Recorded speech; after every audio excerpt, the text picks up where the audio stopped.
Halo guys, bersama Dani di sini. Di mana Dain guys? Di situ ada unboxing HPE product. Nah, kali ini kita sudah bersama dengan expert kita nih. Dengan siapa, Mas? Dengan Erwin Mustafa dari PT Ingra Micro Indonesia. Oke. Nah, kali ini kita mau bahas apa nih, Mas? Kali ini kita akan membahas server, yaitu server ML110. Oke. Untuk server ML110 sendiri itu biasanya kita tahu lah server itu biasanya 1U, 2U yang dimasukin di rack, yang biasa dimasukin ke rack ya, Mas ya. Tapi untuk server ML110 sendiri itu tidak seperti pada server umumnya yang 2U, 1U masukin ke rack, tapi dia berbentuk tower. Wow. Oke. Kalau kayak saya ngomongin dimensi tower pasti kebayang pasti dong kayak seperti CPU ya. CPU yang kayak di rumah, betul, kayak gaming. Nah, ya dimensinya kayak seperti PC itu. gaming gitu Mas ya. Ya, betul. Dimensinya sama seperti itu. Tower tinggi, bisa taruh di meja atau bisa taruh dimanapun. Oke. Lalu yang kedua itu server ML110 sendiri itu mempunyai kapabilitas yang bisa dibilang lebih dari cukup untuk ukuran SME, Soho, lalu branch office. Nah, seberapa besar sih? Kayak CPU bisa up to lebih dari 16 core. Wah, gede ya Mas ya? Ya, gede. Lalu untuk memori sendiri itu bisa sampai 192 GB. Oke. Penasaran kan Mas Dani? Yes, penasaran banget sih. Ya. Langsung aja lah ya, kita review bareng-bareng ya. Oke. Nih Mas Dani, barangnya. Server ML110. Gimana? Lah, kok kecil ya? Ini server, Mas? Ya, betul. Ini server. Luar biasa. Penasaran kan? Yoi. Kita bongkar yuk. Oke, kita bongkar bareng ya. Nah, ini Mas. Server ML110 Gen 10. Gimana bentuknya? Wah, kompak ya Mas ya? Ya, compact. Mau lihat? Mau dong Mas. Oke, kita lihat tipe disknya. Oke. Kita depannya Mas. Ya. Nah, di depannya ini biasalah ada tombol power. Oke. Kalau nggak ada tombol power kita nggak bisa nyalain. Betul. Oke. Terus yang kedua dia bisa ditempatkan untuk beberapa tipe disk. Contohnya disk 2,5 inch dan 3,5 inch. Wow, jadi bisa dua opsi ya Mas ya? Bisa dua opsi. Dan untuk tipe 2,5 inch dia bisa up to sampai 16. Wow, 16 banyak disk. loh slotnya. Banyak, bener. Dan kalau untuk yang 3,5 inch dia bisa up to sampai 8. Oke. Jadi dia bisa kapasitasnya jadi lebih besar pastinya. Siap. Oke. Lalu di sini ada dua port USB. Oke. Yang bisa kita gunakan dan dua port USB I/O. Oke. Kita bisa setting I/O via USB. Oke. Oke. Terus kita lihat belakangnya Mas ya. Ya, siap. Belakangnya. Oke. Oke.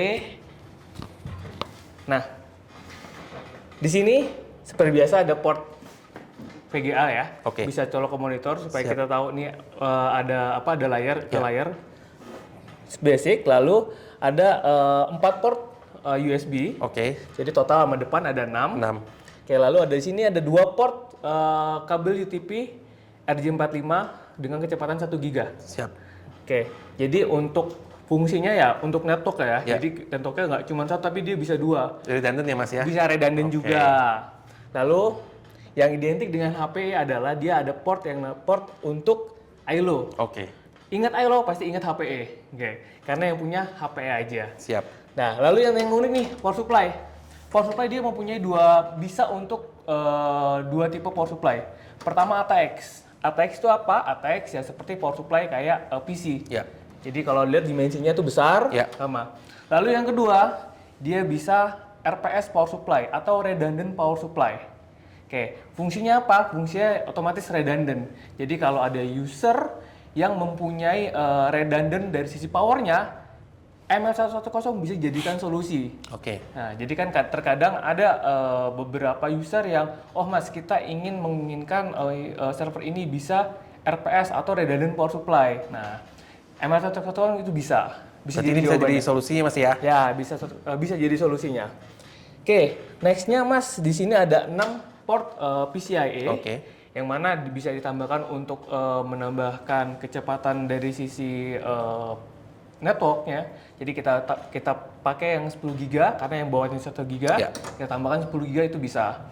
Lalu di sini bisa ditambahkan juga 2 GPU dengan ukuran wide, single wide. Oke. Nah, jadi kalau ada kebutuhannya buat animasi, server ini bukan animasi atau buat video editing yang dimana membutuhkan GPU, lalu kayak server-server buat peruntukannya kayak semacam AI yang dari sisi SMB. Nah, itu bisa dengan menggunakan port PCIe yang biasa ditempatkan untuk GPU card, itu sudah lebih dari cukup bahkan. Berarti canggih banget ya Mas. Ya. Sekecil ini bisa support untuk AI ya Mas. Bisa cukup canggih lah, bisa untuk apapun kayak animasi AI, jadi semua segmen tuh bisa. Ya, siap. Oke, lalu penasaran kayak dalamnya Mas? Oh, banget. Oke, kita lihat ya pertama. Oke, kita putar dulu Mas. Oke. Oke. Ya. Di sini ada covernya Mas. Otomatis dia awalnya ada cover. Oke, kita bongkar dalamnya ya. Siap. Kita bongkar. Ya, ini Mas, dalamannya untuk server ML110. Yes, rapi banget ya Mas. Iya, masih rapi dong. Nah, ini di sini juga ada port PCIe Oke. X8 yang biasanya digunakan untuk nambahin speed network. Oke. Kayak nambah 10 GB atau nambah 25 GB. Nah, pakai ini. Dia up to berapa giga tuh Mas untuk speed Sebenarnya networknya? bisa mencapai sekitar 25 GB. Oke. Oke.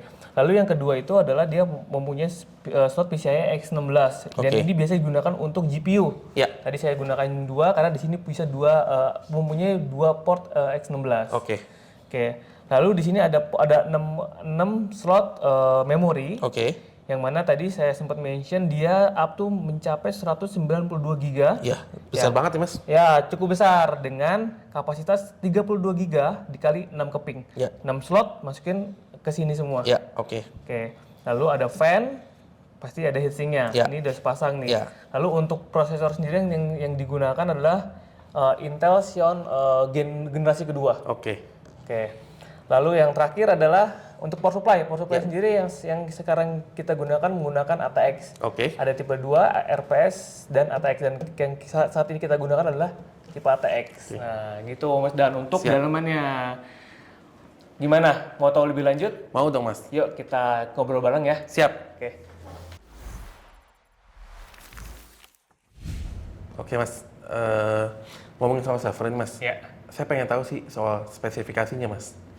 Oke, untuk server ML110 sendiri itu pertama otomatis dia dilengkapi dengan manajemen server yang namanya ILO. Oke. Jadi Apa tuh Mas ILO tuh Mas? ILO itu kayak manajemen server yang mana kita bisa melakukan cek dari sisi healthy-nya, kesehatannya si server, lalu apa aja yang rusak, lalu ada event log-nya aja apa aja. Nah, itu bisa lewat ILO. Nah, berarti ngomongin event log itu berarti hubungannya dengan security ya Mas ya? Ya, betul, dengan security. Nah, ngomong-ngomong soal security, nah di HP sendiri untuk dia dilengkapi fitur namanya Silicon Root of Trust. Itu apa? Itu adalah untuk memproteksi dia punya firmware dari sisi si servernya. Oke. Jadi untuk memvalidasi firmware karena biar untuk penjagaan dari sisi servernya. Nah itu.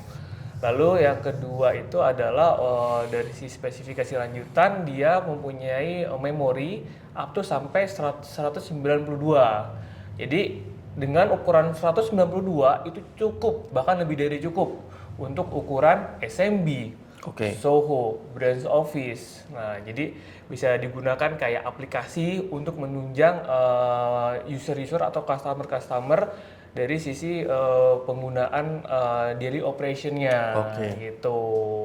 Lalu yang ketiga itu adalah dia otomatis dia mempunyai capability prosesor, yaitu menggunakan Intel Xeon Gen 2. Untuk ML110 sendiri dia up to sampai 16 core.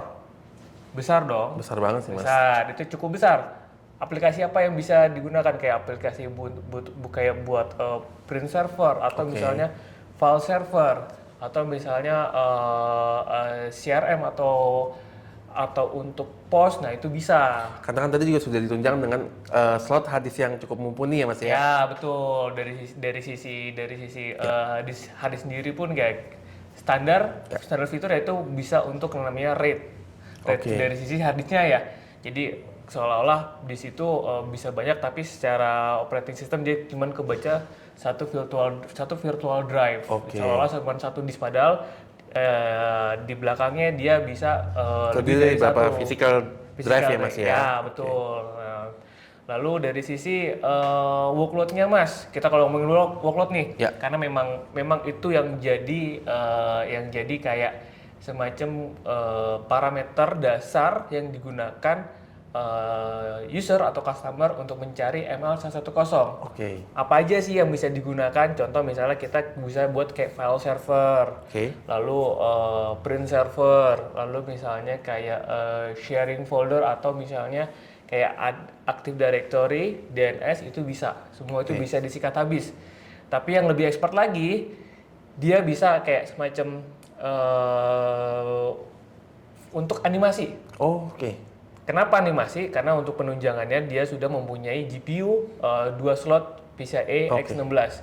Jadi otomatis untuk server misalnya kayak namanya server animasi, lalu server buat kayak semacam editing yang terpusat menggunakan server dia bisa. Nah, lalu apalagi nih? Lalu kita bisa gunakan semacam workload misalnya kayak aplikasi dan virtualisasi. Oke. Itu juga bisa Mas. Berarti sekecil ini sudah support untuk virtualisasi ya Mas ya? Sudah bisa karena dengan baik lagi dengan spesifikasi mencapai 192 dan core 16 itu bahkan lebih dari cukup. Oke. Lebih dari cukup. Jadi untuk kelas-kelas ditaruh di small office, branch office, lalu di SMB itu bisa lebih dari cukup Mas. Itu sih. Jadi Oke. kalau ditanya ML110 itu bisa apa sih? Bisa banyak dia Mas sebenarnya. Seperti halnya kita membeli server. Ya.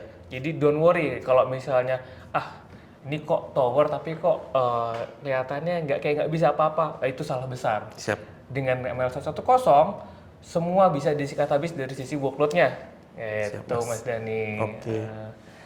Nah, sama ini Mas, kalau untuk target marketnya itu seperti apa sih Mas? Nah, untuk target market Kan tadi kita sudah ngomongin spesifikasi nih Mas. Nah, mungkin dari target marketnya nih Mas. untuk target marketnya sendiri biasanya memang dari sisi user ya, dari sisi user itu biasanya dipakai ya balik lagi kayak small office, lalu kayak semacam SMB yang mana dia mempunyai branch, mempunyai cabang, tapi biasanya cabang itu kan tidak seperti pusat ya, dia mempunyai rack server, mempunyai network yang proper banyak lah ya. Mungkin ruang data center yang proper ya Mas ya. Tapi kalau misalnya branch office dia tidak sebesar yang ada di pusat atau di HQ, dia target marketnya ML110 bisa menjadi target market itu tersebut. Gitu.